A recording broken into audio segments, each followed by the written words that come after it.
আমি তোমার জন্য অনেক কিছু আনবো। ওরে আমার আম্মু, আমি তোমার জন্য অনেক কিছুই আনবো রে আম্মু।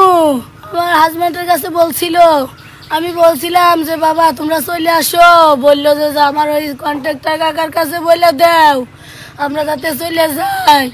আমার হাজব্যান্ড ওনার কাছে বলছিল যে আমার বাচ্চাদের তুই আইনে দে। আমার মনিরা তো নিষ্পাপ ফুলের মতো দূরে পবিত্র জীবন। আমার বড় মনির বয়স 18, 15 বছর আমার ছোট মনির বয়স। ওরা তত বুঝে সারে নাই, ওরা তত বুঝে সারে নাই। আমার মনিরা, আমার মানিকরা তো বুঝে সারে নাই। আমার মানিক, আরে আমার মানিক রে, আরে আমার বিটা।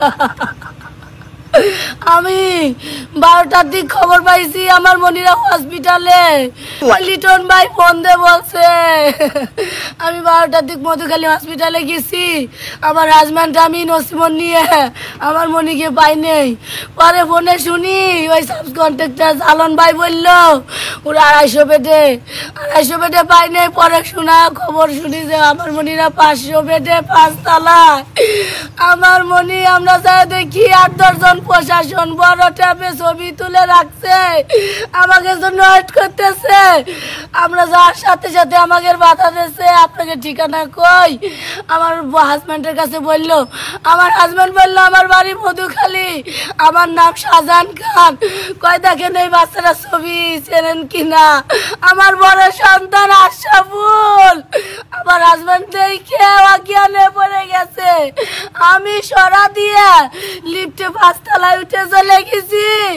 দেখি আমার 2 সন্তান 2 স্থলে, পাশাপাশি আমার মনিরা ঘুমাই রয়েছে। আমার মনিকের, আমার ছোট মনির মুখ পুরায়, আমার মনির সিনার কাঁদা নাই, আমার বড় মনির মাথায় কারিক নেই।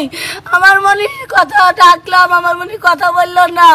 প্রশাসন বললো আরে আপা আপনার মনি আর কথা বলবেন না, আপনার কি 2 সন্তান? আমি বললাম আমার 2 সন্তান।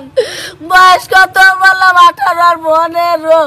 ওদের নাম কি? আশরাফুল, আশাদুল। আমি এই পর্যন্তই জানি স্যার।